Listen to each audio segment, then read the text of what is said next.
Have you ever wondered about the hidden forces that shape your personality and your destiny? Today, we're going to dive deep into the world of Ketu, one of the most enigmatic entities in Vedic astrology.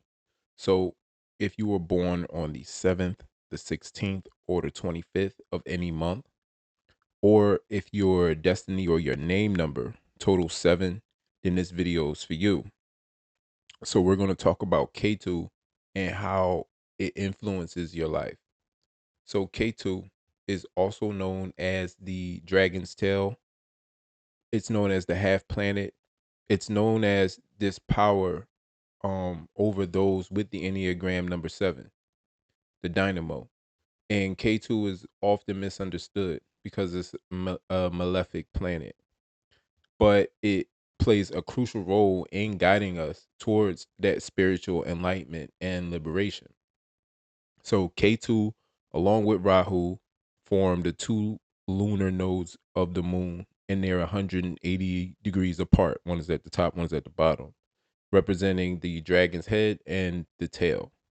So Rahu is known for its chaotic and disruptive energy, and Ketu is seen also as a malefic force. Except Rahu is just it's seen as malefic, and K2 is just less malefic than Rahu. That's it. So this duality can create a complex set of challenges for those ruled by K2. So people influenced by K2 often feel detached from worldly desires. They may lack motivation. They'll probably struggle with emotional sensitivity, and they might also experience periods of confusion and just a sense of being lost in the material world. So K2's influence can manifest in a variety of ways. It can often lead to a sense of uncertainty, and individuals under K2's sway may find themselves grappling with a lack of direction and purpose. And this can result in them feeling unanchored, like a ship that's just drifting through life without no clear path. And the detachment from the material desires, while it can help them on the spiritual side of things, it can also make it challenging to engage with the practical aspects of daily living. So this detachment, it can lead to a lack of motivation. It can make it difficult for them to pursue their goals or maintain consistent effort to accomplish whatever they have to. So K2's energy can heighten that emotional sensitivity. It can also make them susceptible to mood swings and emotional turbulence, similar to um Rahu. So this heightened sensitivity can make it difficult for them to navigate relationships and social interactions, leading to feelings of isolation and loneliness. And the sense of being lost in the material world can further exacerbate those emotional challenge, and it can create a cycle of confusion and disconnection. So K2's malefic nature also brings about periods of intense introspection and self doubt. People may find themselves questioning, like, what's my purpose, and what are the meaning to these experiences that I'm having. So that introspection, while ultimately it will lead them to a greater self-awareness, it can also be difficult and painful to process sometimes. And that lack of clarity and direction on top of that also makes it challenges to, once they decide that they do want to do something, to actually make that decision, take that decisive action. And not doing that, if they can't bring themselves to do that, it can lead them to feelings of stagnation and frustration. So additionally, K2's influence can manifest in physical and mental health challenges as well. So this detachment from worldly desires can sometimes lead to the neglect of their physical well-being, and this can result in health issues. The emotional sensitivity and that introspection can also contribute to those mental health struggles with things like anxiety and depression. And these challenges all compound to that sense of feeling lost and disconnected, and can create this complex web of like difficulties that they need to navigate. But it's important to recognize that K2's challenges also come with those profound opportunities for growth and transformation, which we're about to get into now. So here's the key moment. K2 is not just about challenges. It is also about moksha kara, a cause of liberation. So it's the cause that its challenges, if you can overcome them, will be the cause for that liberation. And under its influence, individuals can achieve profound spiritual growth. They can get the wisdom, and their psychic abilities will also manifest. So K2 encourages non-attachment to material success, and it also fosters a deep interest in that self-knowledge and that knowledge of self and enlightenment. So the positive side of K2 can bestow healing powers.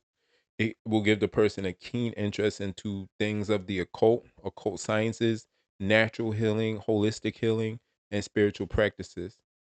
So just imagine if if you as a number 7 or somebody this dynamo can harness that energy that they have to heal others and gain true knowledge of self rather than being stuck, stagnant, and lost. You know what I'm saying? Because that's the flip side of it. You're going to be on either on one of them sides. Can't be on both. You know. Um. So to understand how K2 facilitates such profound transformations, this is just one way we can look at it. We can look at this practice called kumbhaka, and it's a yogic technique that involves breath retention. So during kumbhaka, significant psychological changes occur. Some of these changes are the body's temperature will shift, your skin resistance will alter, your brain wave frequencies will lower, and the coronary functions become nominal. And these changes help in awakening your kundalini. Your kundalini is simply a dormant spiritual energy that's within us all. And as that kundalini rises, it unites with the cosmic prana, and it will bring about the perfect balance of the prana and the chitta within an individual.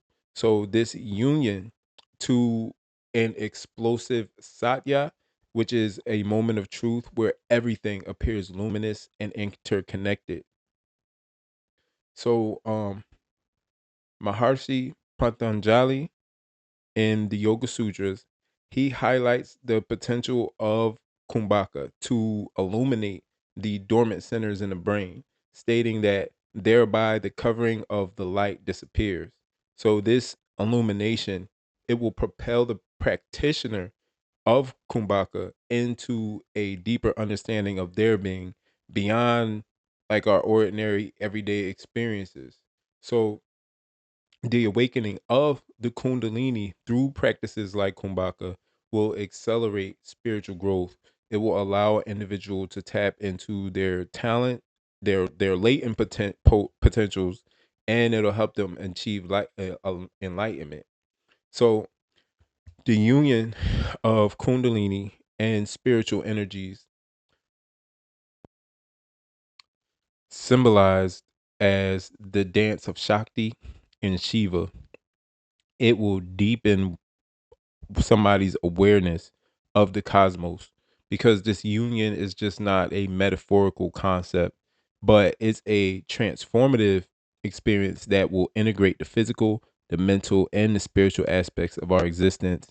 And it in that integration, it will bring about new abilities, new gifts. It'll enhance your capacity to heal naturally on its own.